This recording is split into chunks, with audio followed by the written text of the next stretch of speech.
Muslims కూడా దేవాలయానికి వస్తూనే ఉంటారండి, బొట్టు పెట్టుకుంటారు, హారతి అన్ని అర్చనలు అన్ని చేయించుకుంటూనే ఉంటారు. ఒకే శిలపై సప్తస్వరాలు ఎలా వినిపిస్తాయి? వచ్చేసరికి మళ్ళీ శబ్దం అనేది మారిపోతుంది.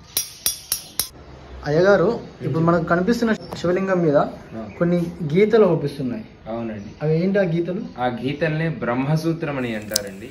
నంది ఎదురుగా లేని శివలింగాన్ని మీరు ఎప్పుడైనా చూసారా? ఇక్కడ చూడండి. నా ప్రియమైన ప్రేక్షకులకి ఇదే నా నమస్కారం. చాలా విరామం తర్వాత మీ పిఎన్ఆర్ వరల్డ్ నుండి మరొక చిత్రం. ఈ గుడి ఎక్కడ ఉందో తెలుసుకుందాం. తెలంగాణ రాష్ట్రం సూర్యాపేట జిల్లాలోని పిల్లలమర్రి గ్రామంలో ఉంది. ఇది విజయవాడ హైదరాబాద్కి మధ్యలో సూర్యాపేట నుండి 5 కిలోమీటర్ల దూరంలో ఉంటుంది. జాతీయ రహదారి 65 నుండి ఈ గ్రామానికి చేరుకోవడానికి మరొక ముఖ్యమైన రహదారి ఇది. చూడండి, ఈ విధంగా ఉంటుందన్నమాట. ఇక్కడ నుంచి 3 కిలోమీటర్ల దూరంలో ఉంటుంది. గుడి అంటే ఏదో 10-25 ఏళ్ళ క్రితం కట్టిందనుకున్నారు. కాకతీయుల కాలం నాటిది. 800 సంవత్సరాల చరిత్ర గల గుడి ఇది. ఇక్కడ చూశారుగా, 800 సంవత్సరాల నాటి పురాతన బావి. ఇప్పటికీ కూడా దాంట్లో నీరు ఉన్నవి అందుబాటులో. చూస్తూనే ఉండండి. ఇక్కడ కనిపిస్తున్న శిలాఫలకం మీద ఈ గుడి ఎప్పుడు, ఎవరు నిర్మించారు, ఎందుకు నిర్మించారు అనే అన్ని వివరాలు సవివరంగా ఉన్నాయన్నమాట. చూడండి. ఇక్కడ శిల్పకళ చూస్తే మీకు వరంగల్లోని 1000 స్తంభాల గుడి, రామప్ప గుడి గుర్తుకు వస్తుంది. ఎందుకంటే అదేవిధంగా శిలలపై నృత్యకారులు, ఏనుగు బొమ్మలు, దేవతల శిల్పాలు ఎన్నో అద్భుతంగా చెక్కబడ్డాయి. చూసారు కదా, లోపల నుండి నీళ్ళు వచ్చింది. లోపల కడిగిన నీళ్ళు దీంట్లో నుంచి బయటకు వచ్చేసాయి అనమాట. అదేవిధంగా పైన కూడా ఏర్పాటు చేశారు. చూడండి, అప్పట్లో ఎంత అద్భుతమైన టెక్నాలజీ వాడారో చూడండి. కింది భాగంలోని నిలువెత్తు రాతి పలకల వరుస ప్రతి దిక్కు కూడా దీర్ఘ చతుర్భుజంలో చాలా అందంగా ఉంటుంది.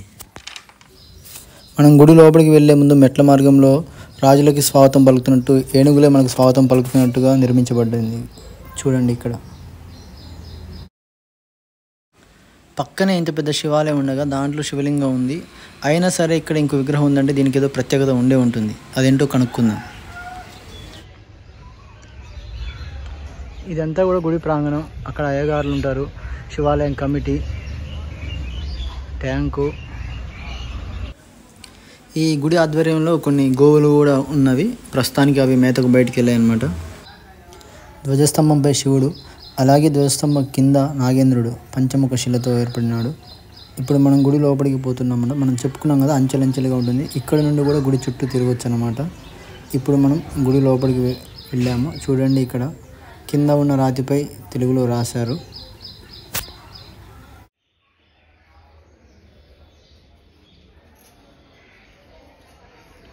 నమస్కారం అయ్యగారు. నమస్కారం. ఓం నమ శివాయ.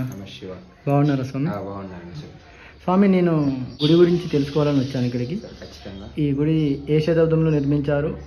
ఇది 12వ శతాబ్ద దేవాలయం అండి. ఇది కాకతీయుల కాలం, అంటే బేదిరెడ్డి నామిరెడ్డి నిర్మించినటువంటి దేవాలయం అనమాట. ఇది ఇది ఎరికల వాళ్ళు ఉంటారు కాబట్టి ఆ ఎరికల వాడి యొక్క కోరిక మేరకు కట్టించినటువంటి దేవాలయం అనమాట ఇది. అందుకే ఈ స్వామివారి పేరు ఎరకేశ్వర స్వామి అని స్వామివారి దేవాలయం యొక్క పేరు అనమాట. ఈ ఆలయానికి మరొక పేరు కూడా ఉందని అంటారు. శ్రీ మహాదేవ నామేశ్వర స్వామి దేవాలయం అండి ఇది. ఇక్కడ ఈ పిల్లలమర్రి గ్రామంలో 3 ఆలయాలు ఉన్నాయి. దీనికి ఆనుకొని పక్కన ప్రాంగణంలో ఉంటాయండి. శ్రీ లక్ష్మీ చెన్నకేశ్వర స్వామి దేవాలయం, త్రికూటేశ్వర స్వామి దేవాలయాలు, నామేశ్వర స్వామి దేవాలయేశ్వర స్వామి, త్రికూటేశ్వర స్వామి, చెన్నకేశ్వర 3, దీంతో 4 మొత్తం దేవాలయాలు. ఇక్కడ 4 దేవాలయాలు. అవి పాతకాలం నాడు. ఈ ఆలయం కట్టిన తర్వాత మరి కొంతకాలం తర్వాత ఈ ఆలయం మీద దాడి జరిగిందని అంటారు. అవునండి, కొద్దిగా రజాకారులు పరిపాలించే సమయంలో ఇలాంటి ధ్వంసాలు, శిల్పకారులు అటువంటివి కానీ ఇక్కడ నాట్య మండపాలు నాట్యం చేసే యొక్క దృశ్యాలను పగలగొట్టడం అనేది ఎక్కువ జరిగింది అనమాట. మీరు ఎక్కడ చూసుకున్నా అవే శిల్పాలు ఖరాబ్ చేసేటువంటి ఎక్కువ అనిపిస్తూ ఉంటాయి అన్నమాట. అవును, ఈ గుడిలో చూశాను, ఇప్పుడు చూసాం కదా, అక్కడ కూడా అన్ని పగలగొట్టి ఉన్నాయి అన్నమాట. ప్రస్తుతం ఈ గుడి ఎవరి ఆధ్వర్యంలో ఉంది? అంటే పురావస్తు శాఖ ఆధ్వర్యంలో ఉంది. పేరుకి పురావస్తు శాఖలో ఉంది, ఎండోమెంట్ అధికారంలో కూడా ఉందండి. కాకపోతే ఇప్పుడు దీని పరిపాలన అనేది మాత్రం పిల్లలమర్రి గ్రామస్తులే ఒక 2 సంవత్సరానికి ఒక చైర్మన్ అనేది ఎన్నుకొని వాళ్ళ ద్వారానే దేవాలయాన్ని మెయింటెనెన్స్ మొత్తం చూసుకుంటారనమాట. గవర్నమెంట్ నుండి మాత్రం ఎటువంటి గవర్నమెంట్ నుంచి మనకి ₹1 కూడా ఏమీ రాదండి. పన్ను కానీ సంథింగ్ ఏ విధానంగా సదుపాయం చేసుకోవడానికి కూడా ఏమీ రావన్నమాట. ఎందుకండి ఇప్పుడు ఇంత పెద్ద దేవాలయం కదా, చాలా పురాతన దేవాలయం కూడా, ఇది చాలా ప్రసిద్ధి చెందిన దేవాలయం కూడా. దీని కింద ఇంతకుముందు ల్యాండ్ ఉండేదని మరి ఒక మాటలు అయితే వస్తున్నాయి ప్రెసెంట్. బట్ ప్రెసెంట్ అది ఉందా లేదా అన్నది ఆ పై భగవానికి తెలియాలి. ఓకే. నునుపటి నల్లరాతితో చెక్కిన దేవాలయ ద్వారాల మీద కనిపించే శిల్పకళ కమనీయంగా ఉంటుంది. అయ్యగారు, ఇప్పుడు మనకు కనిపిస్తున్న శివలింగం మీద కొన్ని గీతలు అవుపిస్తున్నాయి. అవునండి. అవి ఏంటి ఆ గీతలు? ఆ గీతల్ని బ్రహ్మసూత్రం అని అంటారండి. అవి మన చాలా నార్మల్ శివాలయాలకు కానీ ప్రతిష్ఠించిన శివాలయాలకు చాలా అరుదుగా ఉంటాయి. అవి పాతకాలం నాటి శివాలయాలకు మాత్రమే ఎక్కువగా కనిపిస్తూ ఉంటాయి. అంటే దాన్ని బ్రహ్మసూత్రం యొక్క విశిష్టత ఏందయ్యా అంటే, మీరు నార్మల్ శివాలయాలకు కానీ కొత్తగా కట్టించినటువంటి కానీ పాత కట్టించినటువంటి దేవాలయాలకి కోటిసార్లు వెళ్ళి దర్శించుకున్నటువంటిది ఏ ఫలితం అయితే వస్తుందో, బ్రహ్మసూత్రం అంటే ఇప్పుడు నేను చూపించినటువంటి గీతలు ఉన్నాయి కదా, ఆ గీతలను దర్శించుకుంటే ఒకే ఫలితం దక్కుతుంది అనమాట. వాటికి కోటిసార్లు అభిషేకం చేసిన ఇలాంటి బ్రహ్మసూత్రం ఉన్నటువంటి శివలింగానికి ఒక్కసారి అభిషేకం చేసిన ఒకే విశిష్టత అనేది ఉంటుందన్నమాట. ఇలాంటి శివలింగాలు ఇక్కడే ఉన్నాయా, మరి ఇంకెక్కడైనా ఉన్నాయా? ఉన్నాయి, కానీ చాలా తక్కువలో ఉన్నాయండి. కొన్ని ఓల్డ్ టెంపుల్స్ అంటే రామప్ప, 1000 స్తంభాల దేవాలయం, ఇటు కూసుమంచి ఆ పానగల్లో ఆ దేవాలయాల్లో మాత్రం ఉన్నాయన్నమాట. ఆంధ్రప్రదేశ్లో ద్రాక్షారామంలో ఉంటాయి. కొన్నిటికి ఎక్కువైతే బ్రహ్మసూత్రాలు అనేవి చాలా అరుదుగా ఉంటాయి. మిగతా వాటికి సోమసూత్రాలు ఉంటాయి, కానీ బ్రహ్మసూత్రం చాలా అరుదు అనమాట. ఈ సోమసూత్రానికి బ్రహ్మసూత్రానికి మధ్య తేడా ఏంటి? తేడా ఏమిటంటే, తనకి బ్రహ్మసూత్రం పైన ఉన్నటువంటికి చిన్న సుబ్రహ్మణ్యేశ్వర స్వామి వారి యొక్క బాణం లాగా ఉంటుందండి. దాన్ని సోమసూత్రం అని అంటారు. ఇప్పుడు నార్మల్గా మనకి ప్లెయిన్గా ఉంది కాబట్టి దీనిని బ్రహ్మసూత్రం అని అంటారు అనమాట. అయ్యగారు, నాకు చిన్న సందేహం. ఇప్పుడు ఎక్కడైనా శివలింగానికి ఎదురుగా నందీశ్వరుడు ఉంటాడు. అవునండి. కానీ ఇక్కడ మాత్రం నేను అప్పటి నుంచి చూస్తున్నా కానీ నాకు ఎక్కడ అవపడట్లేదు. అవును, ఎదురుగా నంది. అవును. దీనికి నందీశ్వరుడు ఎదురుగా లేడు అంటే, దీనికి నందీశ్వరుడు ఎందుకు ఎదురుగా లేడు అంటే, దీన్ని ఉద్భవించినట్టు శివలింగం ప్రతిష్ఠించినట్టు శివలింగాలకి మాత్రమే గర్భగుడికి ఎదురుగా స్వామివారు నందీశ్వరుని పెడతారండి. దీనికి స్వయంభూ ప్లస్ ఉద్భవించినటువంటి శివలింగం కాబట్టి దీనికి మండప ముఖద్వారం పైన, గర్భగుడి ముఖద్వారం పైన కింద పెడతారు. మీరు కిందికి వెళ్ళి దేవాలయం యొక్క పైకప్పు భాగాన్ని చూస్తే నందీశ్వరులు 2 దర్శనం ఇస్తాయి ఈ దేవాలయానికి. ఏ దేవాలయంలో నార్మల్గా ఒక నందీశ్వరుడే ఉంటారు, ఈ శివాలయంలో 2 నందీశ్వరులు మీకు దర్శనం ఇస్తారు. అంటే ఒక పైన దీనికి గర్భగుడి పైన ఇక్కడ మండప ముఖద్వారం పైన ఉంటాయి. మీరు కిందికి వెళ్ళి దేవాలయం యొక్క పైకప్పు భాగాన్ని చూస్తే 2 నందీశ్వరులు దర్శనం వస్తాయి అన్నమాట. అవునా? నేను నాకైతే తెలియదు. నేను మొదటిసారి ఇక్కడే మీరు చెప్పేది వింటున్నాను. అంటే ఇక్కడ శివలింగం ఉంది. అవును. శివలింగానికి ఎదురుగా నంది ఉంది. అది ఇక్కడ లేదు. అదే నాకు సందేహం. ఓకే, ఖచ్చితంగా ఇది సహస్రలింగం అండి. ఇక్కడ ఉన్నటువంటి శివలింగం. ఇక్కడ కుడి చేతి పక్కన ఉన్నటువంటి అమ్మవారు మానసాదేవి అమ్మవారు. మానసాదేవి. అవును, సర్పం మీద ఉంటుంది అమ్మవారు. Okay okay. ఇక్కడ ఇంకేమైనా ప్రత్యేకతలు ఉన్నాయండి? ఈ బయట ఉన్నటువంటి 4 పిల్లర్స్ కూడా మ్యూజికల్ పిల్లర్స్ ఉండేవి మనకి. Musical pillars? మ్యూజికల్ పిల్లర్స్ అంటే సప్త స్వరాలు వస్తాయి అన్నమాట. ఇక్కడ నుంచి ఇక్కడ వరకు ఇది ఏకశిల. ఏకశిలలోనే సప్త స్వరాలు వస్తాయి, అంటే డిఫరెంట్ సౌండ్స్ అనమాట. ఇప్పుడు నేను ఒక కాయిన్ తీసుకున్నాను, మీరే అబ్జర్వ్ చేయొచ్చు ఒక్కసారి. ఇక్కడ ఒక శబ్దం వస్తుంది కదా, ఇక్కడికి వచ్చేసరికి మళ్ళీ శబ్దం అనేది మారిపోతుంది.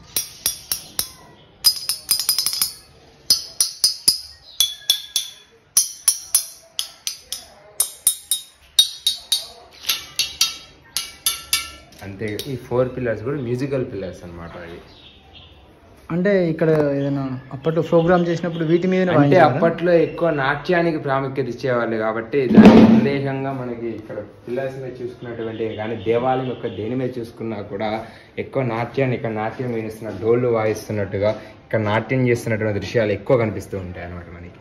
అప్పట్లో నాట్యానికి ఎక్కువ ప్రాముఖ్యత కాబట్టి దానికి సందేశంగా మనకి 4 పిల్లర్స్ అనేవి చెక్కడం జరిగింది అనమాట. అంతేకాకుండా ఈ పిల్లర్ మీద చూసుకుంటే ఇక్కడ బ్రహ్మ, విష్ణు, మహేశ్వరులు 3 దర్శనమిస్తారు ఒకే శిల్పం పైన. బ్రహ్మ, విష్ణు, మహేశ్వరులు.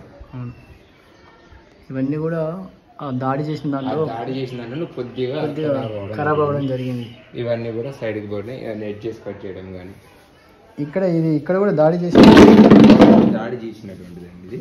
ఇది ఇంతకుముందు ఇక్కడ నిధి ఉండేది, ధనం ఉండేది, ఇక్కడ దేవాలయం యొక్క ధనం దొరికినటువంటి సందేహాలు ఎక్కువ అని చెప్పుకుంటుంటారు. ఇంకా రజాకారులు అదే ధనమే ఉందని పగలగొట్టడానికి ప్రయత్నం చేశారనమాట. అక్కడ ఈ క్రేక్ అనేది దానివల్ల ఏర్పడింది. ఇప్పుడు ఈ గుడి మొత్తం కూడా ఒకే రాయి మీద నిర్మించాలని అంటారు? లేదండి, అలానే ఈ పిల్లర్స్ ఒక్కటి మాత్రమే, ఈ 4 పిల్లర్స్ ఏకశిలలు. మిగతా అన్ని ఎక్కడికెక్కడ సిమెంట్ అతిక అనేది ఏమి ఉండదు, ఓన్లీ ఇసుక, ఎర్ర ఇసుక అనేది ఉంటుంది కదా ఆ కాలంలో. ఎర్ర మట్టి ఇసుక అంత మిక్స్డ్, అది తప్ప ఇక్కడ ఏం లేదు. ఆ ఎర్ర ఇసుక మీద ఇసుక పెట్టి రాయి పెట్టడమే జరిగింది తప్ప ఎక్కడ అనేది ఏం వాడడం జరిగేది కాదు. ఏకశిలాలు ఓన్లీ 4 పిల్లర్స్ మాత్రమే, మిగతా ఏదైనా నార్మల్గా అతికించండి అంతే. సార్ మీ మెయిన్ ఈ పిల్లల మర్రి అనే గ్రామానికి వచ్చినటువంటి పేరు ఎందుకు వచ్చింది అంటే మ్యాక్సిమం ఇప్పటికున్నటువంటి కాలంలో కూడా సంతానం లేని వారికి ఎక్కువ సంతానం ఇస్తుంది అనమాట ఈ దేవాలయం. అందుకే ఈ గ్రామానికి పిల్లల మర్రి అనే గ్రామానికి వచ్చిన పేరు కూడా అదే విధంగా వచ్చేసిందండి. అంతేకాకుండా ఎక్కువ వీసా ప్రాబ్లమ్స్ కానీ ఎక్కువ సాల్వ్ అవుతూ ఉంటాయి అనమాట. అందుకే ఎండోమెంట్లో లేకపోయినా ఈ దేవాలయం ఇంత డెవలప్లో ఉండడానికి కారణం కూడా అదే అనమాట. మెయిన్ వీసా ప్రాబ్లమ్ అంటే వీసా రాకుండా ఉండే ప్రాబ్లమ్స్ అనేవి ఉంటాయి కాబట్టి పాస్పోర్ట్స్, వీసాలు, అమెరికా, ఆస్ట్రేలియా వెళ్ళే వాళ్ళకి వీసా ప్రాబ్లం ఉంటుంది కదా, దానికి కొద్దిగా ఎక్కువ ప్రాముఖ్యత అనమాట. అంటే ఇక్కడికి వచ్చి వాళ్ళు దేవుడిని దర్శించిన తర్వాత అభిషేకం చేయించుకున్న వాళ్ళు ఖచ్చితంగా ఆ సమస్యలన్నీ క్లియర్ అవుతుంటాయి. ఓకే, ఇప్పుడు ఈ గుడిని నిర్మించిన ఆకార శైలి ఏంటి? ఆకార శైలి అంటే మనకు వచ్చేసి ఇప్పుడు శ్రీచక్రం ఆకారం ఒకటి, స్వామివారి యొక్క ప్రాణమఠం ఆకారం ఏ విధంగా ఉంటుంది అదే విధంగా ఉంటుందండి.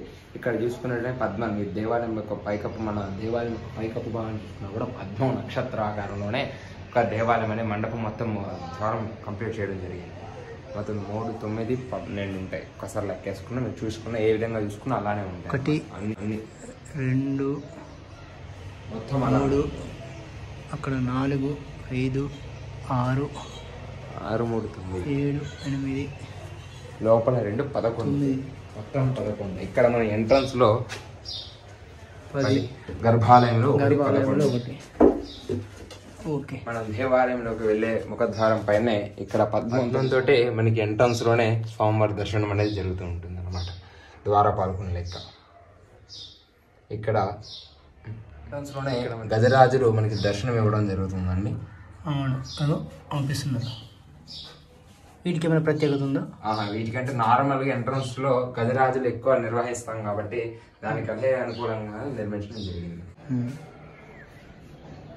ఇక్కడ గమనిస్తున్నారు కదా, ఎంత చిన్న రంధ్రం ఉందో,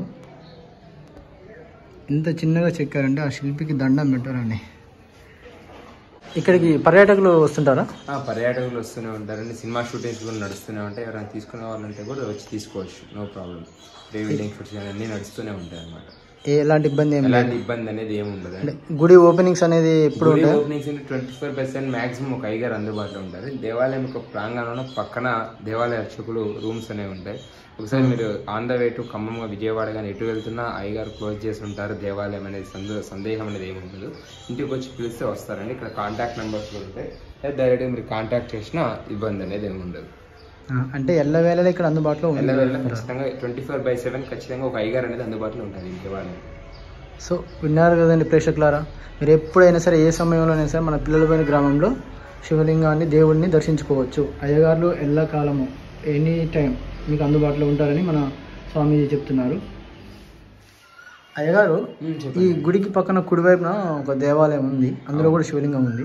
అయితే ఆ గుడి పైన మాత్రం పేరు ముస్లిమ్స్ పేరు ఉంది, మల్సూర్ లాల్బీ అని. అంటే అది వాళ్ళు కట్టించారు. ఆ దేవాలయము చుట్టూ ప్రారీ కానీ మొత్తం పైన స్లాబ్తో సహా వాళ్ళు సైదులు, జమీల్, జహాంగీర్, రహీం అనే వాళ్ళు మాత్రమే సంప్రదించి దాన్ని మండపం అనేది వేయడం జరిగిందండి. ఎందుకంటే ఇక్కడ సూర్యాపేట వాస్తవ్యులు కానీ ఎక్కువ మన శివయ్యని ఎక్కువ నమ్ముతూ ఉంటారు. కొద్దిగా దాతల్లో కూడా వాళ్ళే కొద్దిగా ముందంజన ఉన్నారనమాట మన హిందువులతో. అంటే ఇక్కడ ముస్లిమ్స్ కూడా దేవాలయానికి వస్తూనే ఉంటారండి. బొట్టు పెట్టుకుంటారు, హారతి అన్ని అర్చనలు అన్ని చేయించుకుంటూనే ఉంటారు. విన్నారు కదండి, ఇక్కడ హిందూ, ముస్లిం, క్రిస్టియన్ అనే తేడా లేకుండా అందరూ కూడా శివయ్యని దర్శించుకుంటారు. ఈ గుడి నుండి మనం బయటికి వెళ్ళగానే అక్కడ మరొక మండపం ఉంటుంది. అక్కడ కూడా పూజలు లేదంటే సన్నాయి వాయిద్యాలు వాయిస్తుంటారు అక్కడ కూర్చొని. అక్కడ నుండి ఈ ఊరిలో ఉన్న బొడ్రాయి నుంచి ముందుకు బయలుదేరితే కనుక అక్కడ చెన్నకేశవ స్వామి ఆలయం దర్శనమిస్తుంది మనకి. ఇప్పుడు మనం చూడవచ్చు అతి పురాతనమైన రథం. చూడండి ఎంత పెద్దగా, ఎంత ఎత్తుగా ఉందో. చూస్తున్నారు కదా ఎంత హైట్ ఉందో.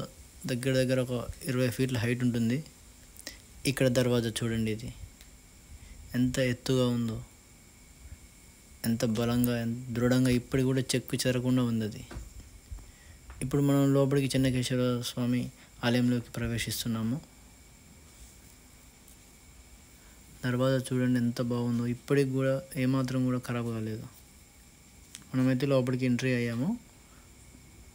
ఇక్కడ చూడండి చాలా ఎత్తులో ఉన్న మనకు ధ్వజస్తంభం కనిపిస్తుంది. ఇక్కడ ఉన్న గుడి అయితే మాత్రం చాలా పాతదని చెప్తున్నారు ఇప్పుడు ఉన్న గుళ్ళ కంటే కూడా. మరియు ఇప్పుడు ఈ గుడిని మాత్రం కొంచెం నేటి తరంలో మనం ఎలాగైతే పెయింట్స్ ఇవన్నీ వేసుకుంటామో ఆ విధంగా అయితే డిజైన్ చేశారు. ఎందుకంటే అప్పుడు ఒరిజినాలిటీ మాత్రం మనకు సరిగా అవపడదు, తెలియకుండా అయితే చేశారు దాన్ని కాపాడటం కోసం. చూస్తున్నారు కదా కలర్స్ కూడా అవన్నీ కూడా.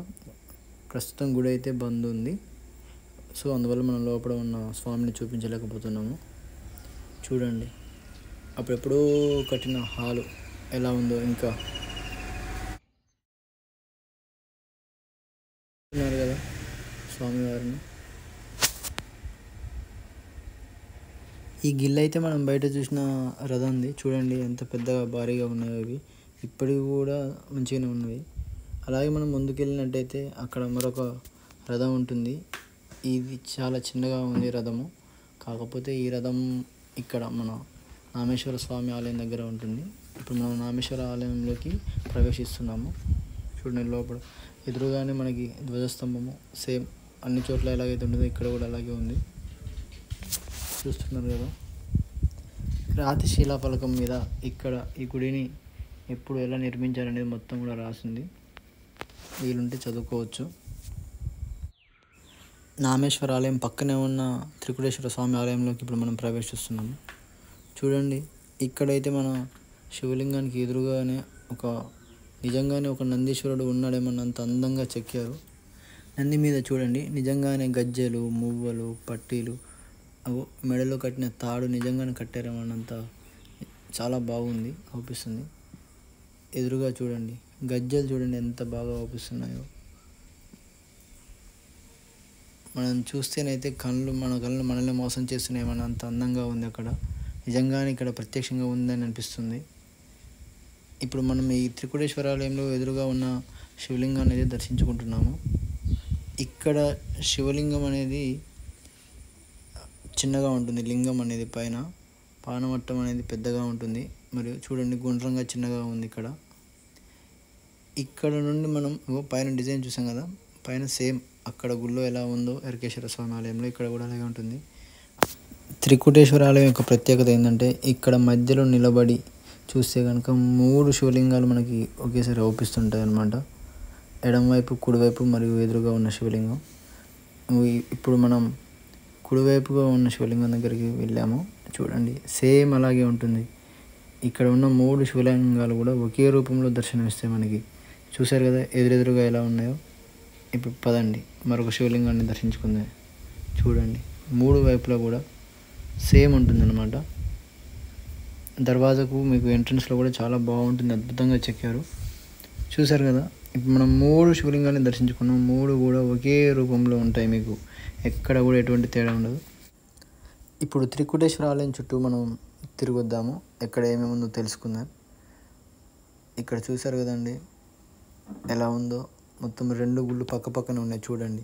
అది నామేశ్వర ఆలయం, ఇది త్రికుటేశ్వర ఆలయం. ఈ బండలు చూడండి ఎంతలాగా ఉన్నాయో. ఈ త్రికుటేశ్వర ఆలయం వెనుకనే బ్రహ్మ సరస్వతి ఆలయం ఉంటుంది. బ్రహ్మ సమేత సరస్వతి ఆలయం. సరస్వతి మాతను దర్శించుకోండి, మీ కోరికలు నెరవేర్చుకోండి. చూడండి ఎంత చాలా బాగా ఉందో అమ్మవారు. సరస్వతి మాత దర్శనం అయిన తర్వాతకి అలాగే గుడి వెనక్కి వెళ్ళినట్లయితే మనం ప్రదక్షిణ చేస్తూ చూసుకోవచ్చు. ఇక్కడ మనం స్థలం చాలా బాగుంది, ఎక్కువ స్థలం ఉంది. ఇక్కడ ఇంకొకటి ఏంటంటే మనం ఇక్కడ ప్రతి గుడికి కూడా మధ్యలో స్థలం కూడా బాగా ఉంది. త్రికుటేశ్వర ఆలయం మరియు సరస్వతి మాత ఆలయం, అలాగే అటువైపు ఉన్న నామేశ్వర ఆలయానికి మధ్యలో కూడా చాలా ఎక్కువ స్థలం ఉంది. చూడండి ప్రదక్షిణ చేసుకోవడానికి చాలా వీలుగా ఉంది. ఎత్తైన బండలతో ఎంత బాగా కట్టారు. ఈ కాలంలో అయితే భయ్య భారీ క్రేన్లతో కూడా ఇంత పెద్ద బండలను లేపాలంటే చాలా కష్టం భయ్య, అలా సెట్ చేయడం. చూసారుగా ఎట్లా ఉన్నాయో. అక్కడ నుంచి మనం కొంచెం ముందుకు పోతే ఇక్కడ ఒక మనకి నాగదేవత విగ్రహం అవుపిస్తుంది చూడండి. ఇక్కడ అలాగే మరియు ముడుపులు చెల్లించుకునే వాళ్ళు ఉంటారన్నమాట. చూశారు కదా ముడుపులు. ఇప్పుడు చూడండి మీరు మళ్ళీ బావి, ఇది మంచినీళ్ళ బావి, ఇక్కడ తాగుతుంటారు. ఇప్పటికి కూడా ప్రస్తుతానికి కూడా వాడుతూనే ఉన్నారు, మోటార్ వేశారు కదా చూడండి. ఇక్కడ మీరు దర్శించుకోవచ్చు నందీశ్వరుని, అది కూడా గుడి పైన చూడండి. మీరు ఎక్కడైనా చూస్తున్నారో లేదో తెలియదు, కానీ ఇక్కడ మాత్రం చూస్తారు. ఇప్పుడు మనం నామేశ్వర ఆలయంలోకి ప్రవేశిస్తున్నాము. ఎంట్రన్స్లోనే మనకి దర్వాజకి చూడండి ఎంతో అద్భుతంగా చెక్కారన్నమాట. అక్కడ మంగళ వాయిద్యాలు వాయిస్తున్నట్టుగా శిల్పకళాకారులు ఎంత బాగా చెక్కారు చూడండి. నేను వెళ్ళిన రోజు అయితే వాళ్ళు డబ్బులు కౌంట్ చేస్తున్నారు అక్కడ. బ్రహ్మసూత్రము, నామేశ్వర ఆలయంలో కూడా మనకి బ్రహ్మసూత్రం కలిగినటువంటి శివలింగ రూపం మనకు దర్శనమిస్తుంది. ఈ శివలింగం రూపం యొక్క ప్రత్యేకత ఏంటంటే, మామూలు శివలింగానికి కనుక మనం వందల వేల సార్లు పూజలు చేస్తే ఎంతటి పుణ్య ఫలితం వస్తుందో, ఇక్కడ శివలింగానికి ఒక్కసారి చేస్తే అంతకు మించిన ఫలితం వస్తుంది. అలాగే మన జన్మ ధన్యం అవుతుంది అనేది ఇక్కడ నమ్మకం. ఇక్కడ చూడండి మీరు, శిలాఫలకం మీద అంతా రాసి పెట్టారు. ఇంతటి గొప్ప మహాచరిత్ర కలిగినటువంటి ఆలయాలను దర్శించుకోండి, మీ జన్మ ధన్యం చేసుకోండి. ఇంకెందుకు ఆలస్యం, వచ్చేసేయండి చూడండి. మన మత సాంప్రదాయాలను సంస్కృతులను ప్రేమిద్దాం, కాపాడుకుందాం, నేర్చుకుందాం. పరమతాలను మనం గౌరవిద్దాం. మీ PNR. జై హింద్.